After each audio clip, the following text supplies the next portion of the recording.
Cập nhật lại nhá. Lũ này. Hôm nay là ngày 23 tháng 8 năm 2026. Thấy chưa? Widespread torrential rains and extreme flash floods triggered by Storm Narra, Typhoon No. 4, have devastated Lạng Sơn Province, resulting in one confirmed fatality in Thái Bình Commune, the inundation of 2,620 residential structures, the destruction of 6,100 hectares of agricultural land, and over 600 severe landslide blockages across key transport routes. Between August 21st and August 23rd, 2026, the convergence of an active intertropical convergence zone with the powerful circulation patterns of Typhoon No. 4, Storm Narra, initiated an unprecedented meteorological event across the mountainous terrain of northeastern Vietnam. Lạng Sơn Province bore the absolute brunt of this climatic anomaly.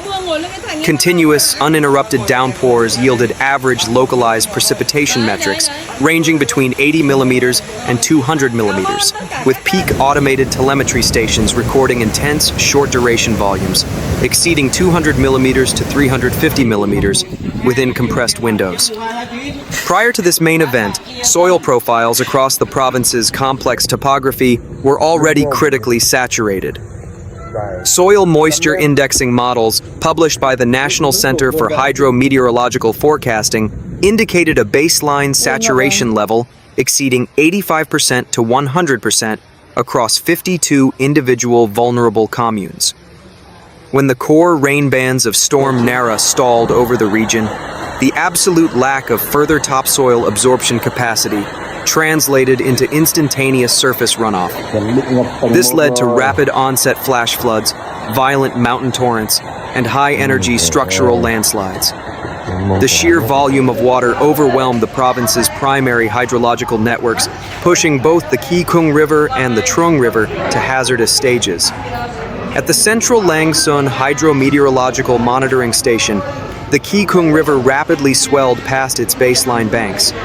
By 4 a.m. on August 23rd, it recorded a stage reading of 256.07 centimeters, sitting a mere 0.07 meters below the official critical alarm level 3 threshold.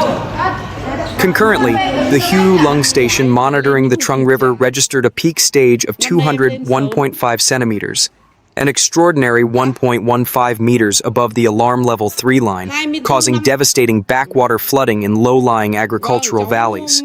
Compounding this natural influx, structural water management facilities were forced to enact emergency mitigation protocols to preserve civil engineering integrity. The management board of the Bon Lai Reservoir issued an urgent directive for a secondary regulated emergency water release. Commencing at 1:30 a.m. on August 23rd, the dam activated 2 deep spillway gates to discharge water at a rate of 509.7 cubic meters per second. While vital to prevent a catastrophic dam breach, this combined volume of natural runoff and upstream discharge directly flooded riverine communities down valley. The Office of the Civil Defense Command of Lạng Sơn Province has released fully consolidated impact figures illustrating the widespread nature of this emergency. One confirmed fatality occurred in Keda 3 village, Thái Bình Commune.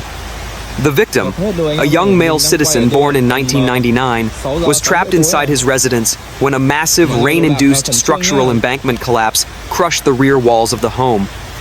No further missing persons have been reported, owing to rapid early-stage evening evacuations. A total of 2,620 residential houses and outbuildings sustained direct flood and structural damage. Within this figure, 196 houses suffered catastrophic roof collapses or severe structural compromises due to high-energy landslide impacts along mountain flanks. Another 2,396 houses were deeply inundated by floodwaters ranging from 0.5 meters to 2.5 meters, destroying personal property and interior infrastructure. Total agricultural land completely inundated or functionally destroyed reached 6,100 hectares within Lạng Sơn Province alone. This includes thousands of hectares of unharvested paddy rice fields, seasonal vegetable crops, and fruit orchards. Furthermore, the livestock sector suffered a severe blow, with 30 head of large livestock and more than 3,000 poultry confirmed dead or swept away by fast-moving water. More than 600 unique locations across national highways, provincial arteries, and inter-commune thoroughfares were severely compromised by a combination of high-volume landslides and deep localized submersions. Lạng Sơn City experienced severe urban inundation due to the combined effects of overcapacity municipal storm drains and backwater flows from the swollen Kỳ Cùng River basin. The absolute center of the city's economic disruption occurred within Kỳ Lua ward, where the prominent Giang Vuong market, the largest regional wholesale commercial asset in central Lạng Sơn, was completely compromised. Floodwaters breached the perimeter walls of the marketplace in the early morning hours, rapidly escalating to depths of 50 to 80 centimeters and nearing 1.0 meters in lower structural pockets. Out of approximately 1,290 commercial stalls active within the wholesale facility, 800 stalls were completely flooded. This affected more than 1,300 individual micro-traders who lost access to their primary livelihoods. Simultaneously, the neighboring Ban Nha market area faced matching flood dynamics, causing a complete halt to local commerce and vehicular traffic. Local transit routes within the ward were severed.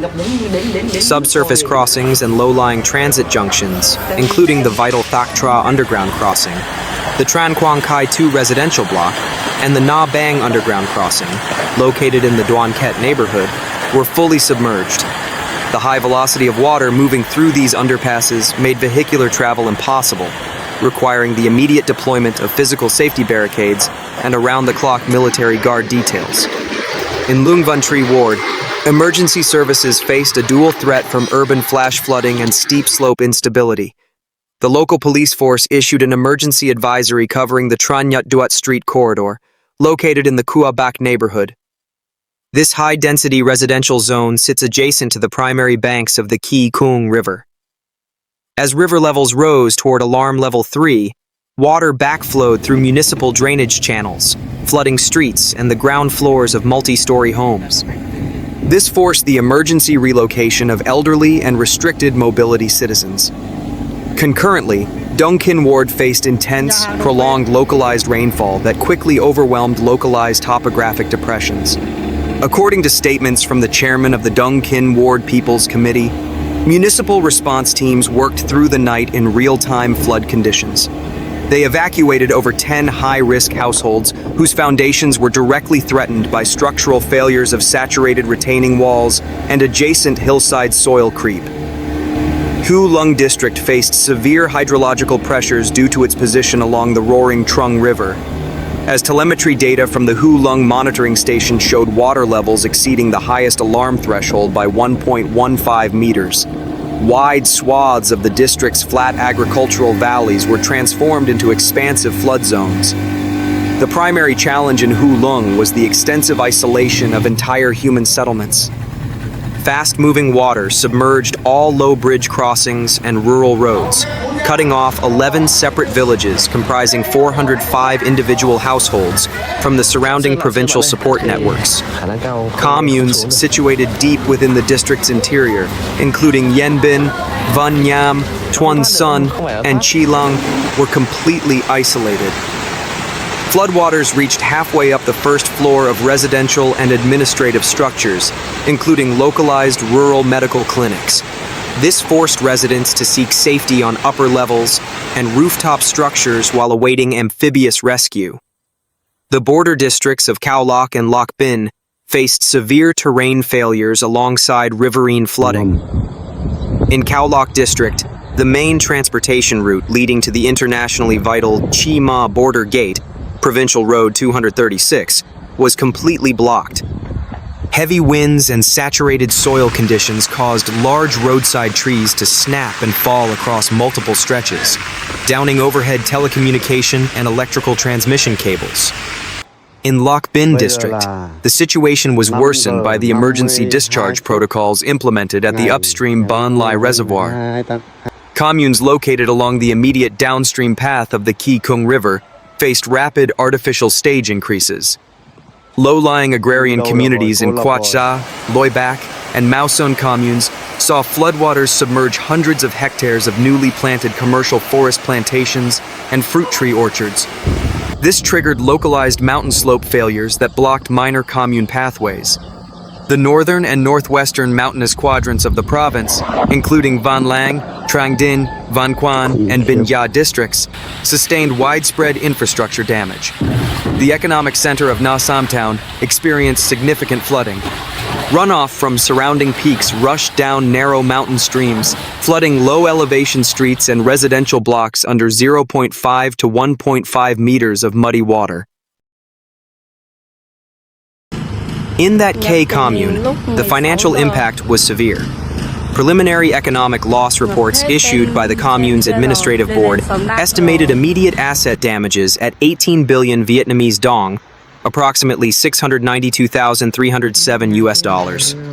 This resulted from destroyed agricultural infrastructure, drowned aquaculture ponds, and water damage to personal property, though successful pre-planned evacuations prevented casualties in this sector. Landslide activity heavily impacted local residents. In Ba Son Commune, a series of major landslides directly struck residential zones, destroying 3 structures and leaving 5 households isolated in Ban Ran village due to fast-moving debris flows. In Thong Nhat Commune, multiple rockfalls and mudslides hit local roads, causing prolonged traffic blockages and isolating farming hamlets. The destruction of 196 homes highlights the ongoing risk of building residential structures near unstable hillsides across Lạng Son's mountainous terrain. Saturated soil models show that when rainfall intensities exceed 100 millimeters in short periods, traditional earth-retaining walls often fail. The remaining 2,396 deeply flooded homes will require significant environmental remediation, including structural drying, electrical system overhauls, and vector-borne disease sanitization protocols to prevent secondary public health issues. The loss of 6,100 hectares of crop production will have long-term financial impacts on the region's rural economy. Silt-heavy floodwaters remained over fields for more than 48 hours, cutting off oxygen to root systems and destroying the upcoming harvest.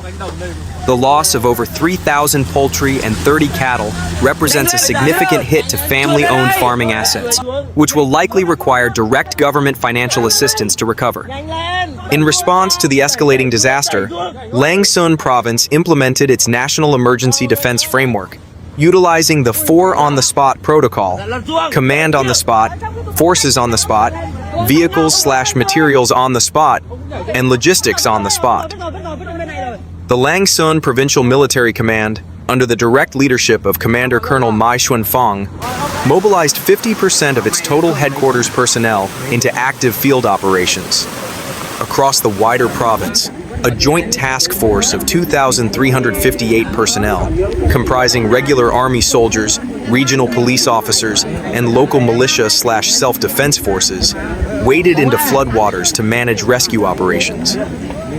In the heavily hit Gieng Vuong market area, 200 military officers and over 50 specialized police officers arrived before dawn. Using tactical motorboats and inflatable rescue dinghies, they successfully evacuated over 200 merchants along with tons of commercial goods to dry land, preventing massive financial losses. Where road access was completely severed, the national government provided direct air support. 4 military helicopters, operated by the Air Defense Air Force Service, flew relief missions directly from Hanoi. These crews delivered 9 metric tons of essential supplies, including clean drinking water, dry rations, and medical kits, to isolated communities in Hu Lung district, ensuring survival supplies reached residents cut off by the floodwaters. The Department of Construction and the Provincial Traffic Safety Committee deployed heavy machinery crews to clear the transport network. With over 600 landslide sites blocking roads, engineers focused on creating temporary single-lane access paths. Crews used bulldozers and front-end loaders to clear mud and fallen rocks from main roads, focusing on routes like National Highway 4B and the road to the Chi Ma border gate. At deeply flooded low-water bridges and underpasses, emergency personnel set up permanent 24/7 security checkpoints with clear warning signs and physical barriers to stop vehicles from attempting hazardous crossings. The danger to Lạng Sơn Province is not yet over. Telemetry data and meteorological modeling indicate that the tropical convergence zone linked to the remnants of Storm Narra will continue to produce unstable weather patterns. Short-term forecasts predict widespread rain across the province, with estimated accumulations of 100 millimeters to 200 millimeters, and isolated peaks potentially exceeding 350 millimeters. Given that topsoil profiles are already fully saturated, any additional rainfall will quickly become direct surface runoff, keeping river basins under severe pressure. The National Center for Hydro-Meteorological Forecasting maintains active flood and flash flood warnings for the Lục Nam, Thung, Kỳ Cùng, and Trung River systems, with water levels expected to hover around or exceed critical alarm level 3 stages. To reduce the impact of future severe weather events, Lạng Sơn Province should consider investing in long-term infrastructure improvements, expanding the network of automated rain gauges and soil moisture sensors in high-risk mountainous areas. This real-time data will allow authorities to identify potential flash floods and landslides earlier, giving remote villages more time to safely evacuate. Upgrading drainage networks in key commercial centers like Lạng Sơn City and the Ging Vuong market area, installing higher capacity pumps and backflow prevention valves will help protect critical economic zones from river water inundation. Using predictive weather modeling to optimize discharge schedules at water management facilities like the Ban Lai Reservoir, gradually releasing water before major storms arrive can help reduce the need for large emergency discharges during peak rainfall, lowering the flood risk for downstream communities. Enacting stricter zoning laws that prevent residential construction near steep, unstable hillsides and known floodways. Relocating communities out of high-risk areas can help prevent future landslide tragedies like the one in Thái Bình Commune. This flood disaster report highlights the severe impact of Storm Narra on Lạng Sơn Province, demonstrating the extreme challenges posed by heavy rainfall in mountainous terrain. While the combined efforts of emergency services, military personnel, and local authorities helped prevent a much larger loss of life, the extensive damage to housing, infrastructure, and agriculture underscores the need for continued investment in regional disaster resilience.